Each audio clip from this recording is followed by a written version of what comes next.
The language of ideas. If you like who you are today, then how can you hate those who, for good or bad, had a hand in how you see the world today?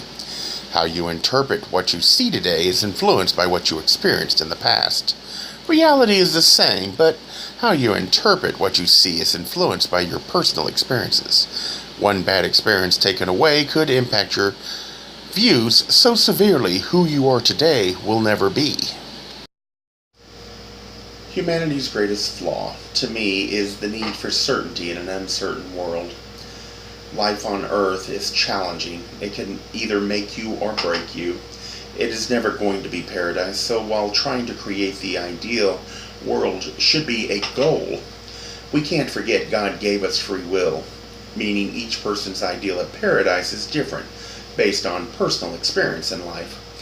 We all start out the same: man, woman, race, sex. But each day, each positive or negative incident can have an effect that you are unaware of how profound and life-changing it might end up being to you.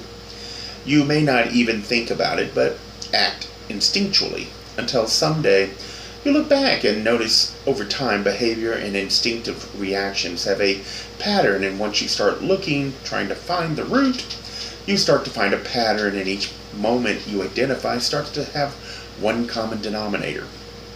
Doing this is not easy. It takes time, and you will have many theories that look good but get discarded because, while it's a symptom, it wasn't the defining moment you're looking for. This series is focused on huge moments in histories where that flaw was catastrophically disastrous. The examples should not be seen as belittling a culture or society or any amorphous group of individuals.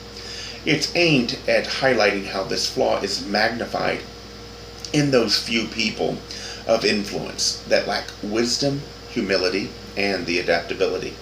Probably others, but these are the three I can identify. I'm trying to distill it down to its essence. The human brain is magnificent, but in general it tends to prefer stagnation by finding a few things it enjoys and building a life surrounded by that. It's comforting, but it is limiting. If you can't bother with anything but what makes you comfortable, then you might miss things around you that in the long run will make your personal comforts be put at danger. When a society's leader unwisely starts to hoard knowledge, wealth, comfort to itself, they begin to sow the seeds for its own downfall. Society echoes the most influential individuals whose influence is due to money, talent, or just accident of birth. And possibly, in my opinion, the weakest of those are the ones of influence that got that influence by accident of birth, which is what we're suffering through right now.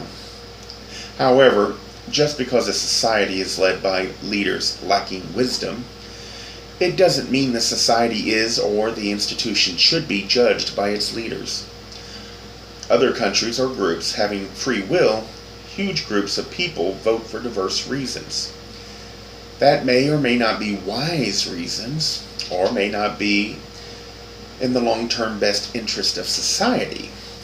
Democracies, are messy places, but they are the best way found to manage living together with the most number of satisfied people.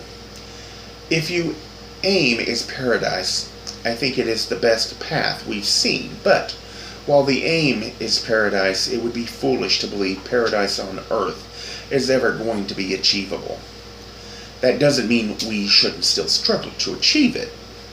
In the end, it's not so much the destination, but the path that matters. We might take detours, and because of errors in judgment, but it doesn't mean the destination was unreachable. Seeking to give up free will for certainty is not a path to paradise. It will never give you the result you want. If you start to think out of frustration that laws that get in the way of what you think or offend you should be thrown out, then possibly you might want to start checking your humility and wisdom, because you are forgetting free will and humility, because to gain a short-term goal you're willing to subjugate others' free will. Earth, God, higher power, has a habit of changing the rules. If our institutions are adaptable, we can weather the changes. Anything that seeks to force conformity, even if you think it makes sense, is not in the long-term best interest of society. And I think that is a very important lesson to always remember. Sometimes what you want is not what you need. Recognizing that, embracing that there is something more important than your selfish wants, that you're willing to put something or someone else above those wants, is a sign of wisdom. It's understanding that if someone else's needs are lost to get more than you need, it will in the long run create a tragedy. You may be lucky enough to die before it happens, but is that really something to be proud of? Thank you.